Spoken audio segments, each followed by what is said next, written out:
बात करते हैं हम रस प्रकरण की। किसकी बात करते हैं? रस की। रस क्या है? रस के विषय में हम आपको बताइए रस क्या है। सर्वप्रथम तो रस की बात करते हैं। रस काव्य का एक अंग है। किसका अंग है? काव्य का अंग है रस। काव्य क्या है? काव्य के बारे में हमने बताया होगा आपको। काव्य क्या है? काव्य हिंदी या किसी भी साहित्य की एक विधा होती है काव्य, जिसके अंतर्गत अधिकतर पद्य भाग लिखा जाता है, लेकिन गद्य भाग भी काव्य का ही हिस्सा होता है। अब काव्य के अंग रस को माना है, और काव्य का अंग ही नहीं, विद्वानों ने तो रस को काव्य की आत्मा भी कहा है। इसी क्रम में एक विद्वान हुए थे जिनका नाम है आचार्य विश्वनाथ। क्या नाम है? आचार्य विश्वनाथ। और आचार्य विश्वनाथ जी ने एक ग्रंथ लिखा था। उस ग्रंथ का नाम था साहित्य दर्पण। कौन सा नाम था? साहित्य दर्पण। और साहित्य दर्पण नामक ग्रंथ में उन्होंने रस की परिभाषा देते हुए कहा था, रसात्मक वाक्यम काव्यम, यानी रस युक्त वाक्य ही काव्य है। क्या कहा था? रस युक्त वाक्य ही काव्य है। इस बात को कहने वाले कौन थे? आचार्य विश्वनाथ। आचार्य विश्वनाथ ने अपने किस ग्रंथ में कहा था? रसात्मक वाक्यम काव्यम, रस युक्त वाक्य ही काव्य है। ये उन्होंने अपने किस ग्रंथ में कहा था? साहित्य दर्पण नामक ग्रंथ में। उन्होंने कहा कि रस काव्य की आत्मा है। रस काव्य की आत्मा है, अर्थात काव्य को कैसा होना चाहिए? काव्य को सरस होना चाहिए। सरस से मतलब रसपूर्ण। रसपूर्ण वाक्य ही काव्य कहा जाता है। मित्रों, जिस प्रकार आत्मा के अभाव में शरीर मृत प्राय हो जाता है। कैसा हो जाता है? मृत प्राय हो जाता है। उसी प्रकार रस के अभाव में काव्य भी कैसा हो जाता है? मृत प्राय हो जाता है। तो आचार्य विश्वनाथ ने अपने ग्रंथ साहित्य दर्पण में रस की परिभाषा देते हुए क्या कहा? रसात्मक वाक्यम काव्यम, रस युक्त वाक्य ही काव्य है। इस बात को कहने वाले कौन थे? आचार्य विश्वनाथ। किस ग्रंथ में कहा? आचार्य विश्वनाथ ने साहित्य दर्पण नामक ग्रंथ में कहा। अब विद्वान आते हैं अगले भरत मुनि। भरत मुनि जी ने एक सिद्धांत दिया था रस को लेकर के, और रस का सिद्धांत दिया था उन्होंने रस निष्पत्ति का सिद्धांत।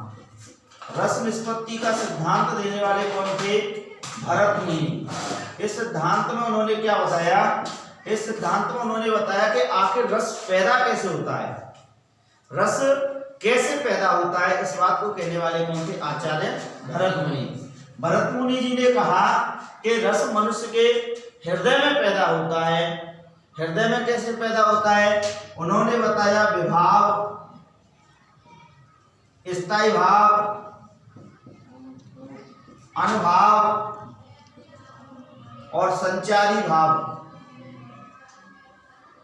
इनके संयोग से रस की परिणति होती है। विभाव, अनुभाव, स्थायी भाव और संचारी भावों के संयोग से रस की परिणति होती है। अब ये रस की परिणति होती कैसे है, इस बात को स्पष्ट करने के लिए उन्होंने सिद्धांत दिया था रस निष्पत्ति का सिद्धांत।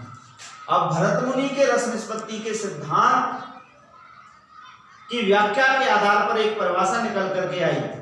परिभाषा क्या निकल करके आई? कि किसी भी नाटक को देखने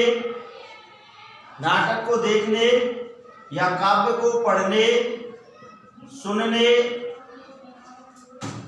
व सृजन करने से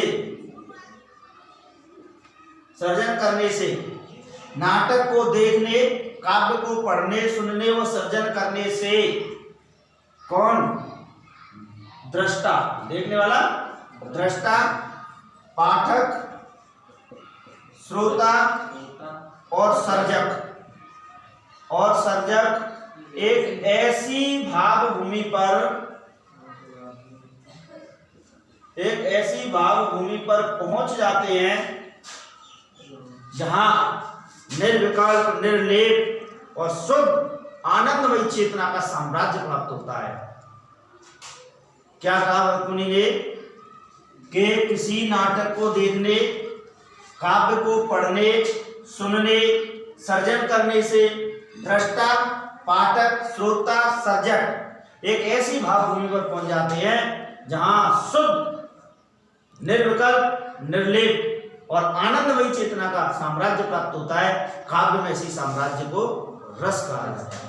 काव्य में इसी साम्राज्य को क्या कहा जाता है मित्रों? रस कहा जाता है। तो आचार्य भरतमुनि ने जो सिद्धांत दिया था रस निष्पत्ति का सिद्धांत, इस रस निष्पत्ति के सिद्धांत के चार कौन हुए? व्याख्याकार। चार क्या हुए? व्याख्याकार। भरतमुनि के रस निष्पत्ति के सिद्धांत के चार व्याख्याकार हुए, जिनमें पहले व्याख्याकार थे भट्ट लोलट। कितने व्याख्याकार थे? चार व्याख्याकार थे, जिनमें पहले थे भट्ट लोलट, दूसरे थे शंकुक और तीसरे थे भट्ट नायक और चौथे थे अभिनव गुप्त। चार आदमी ऐसे हुए मित्रों, इन्होंने भरतमुनि के रस निष्पत्ति के सिद्धांत की व्याख्या की। भट्ट लोलट ने एक सूत्र दिया, उसका नाम था उत्पत्तिवाद या आरोपवाद। उत्पत्तिवाद या आरोपवाद। और दूसरे व्याख्याकार हुए शंकुक, इनका था अनुमितिवाद।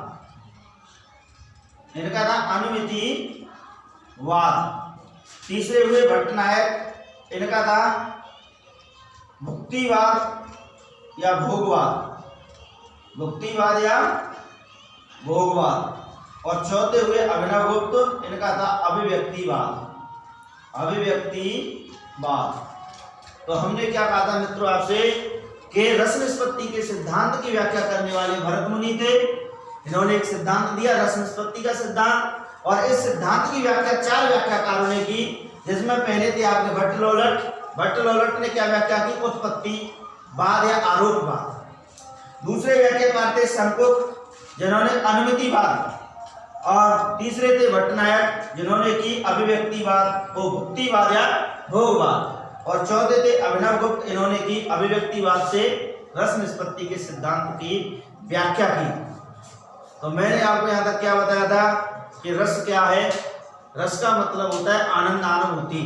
क्या होता है? आनंद अनुभूति, आनंद की अनुभूति। आनंद की अनुभूति कैसे प्राप्त होती है, इस विषय में हमने आपको बता दिया कि किसी नाटक को देखने से, किसी काव्य को सुनने से, पढ़ने से या सृजन करने से दृष्टा, पाठक, श्रोता, सर्जक एक ऐसी भावभूमि पर पहुंच जाता है जहां उसे शुद्ध, आनंदमयी और निर्विकल्प और निर्लेप चेतना का साम्राज्य प्राप्त होता है, जिसे काव्य में क्या कहा जाता है? रस कहा जाता है। इस तरह से रस को परिभाषित किया गया था। सर्वप्रथम आचार्य विश्वनाथ ने साहित्य दर्पण नामक किताब में रस की व्याख्या की। क्या व्याख्या की? रसात्मक वाक्यम काव्यम, यानी रस युक्त वाक्य ही काव्य होता है। इसको सिद्ध करने के लिए भरतमुनि ने रस निष्पत्ति का सिद्धांत दिया, और इस सिद्धांत को चार व्याख्याकारों ने अपने अपने सूत्र के आधार पर व्याख्यात किया। तो हमें आपसे आशा है यहाँ तक का वीडियो आपको पसंद आया होगा। अगले वीडियो में हम आपको चारों व्याख्याकारों के द्वारा जो व्याख्या की उन्होंने रस की परिणति कैसे मानी, किसके हृदय में मानी, सर्वप्रथम किसके हृदय में बाधी, इन्होंने अभिव्यक्ति के वाद के माध्यम से शंकुक ने क्या कहा, भुक्तिवाद या भोगवाद के माध्यम से भट्ट नायक ने क्या कहा, अभिव्यक्तिवाद के माध्यम से अभिनव गुप्त क्या कहना चाहते हैं, या भट्ट लोलट जी उत्पत्तिवाद या आरोपवाद के माध्यम से रस के विषय में क्या कहना चाहते हैं, यह हम आपको अगले वीडियो में बताएंगे। तब तक के लिए आपको धन्यवाद।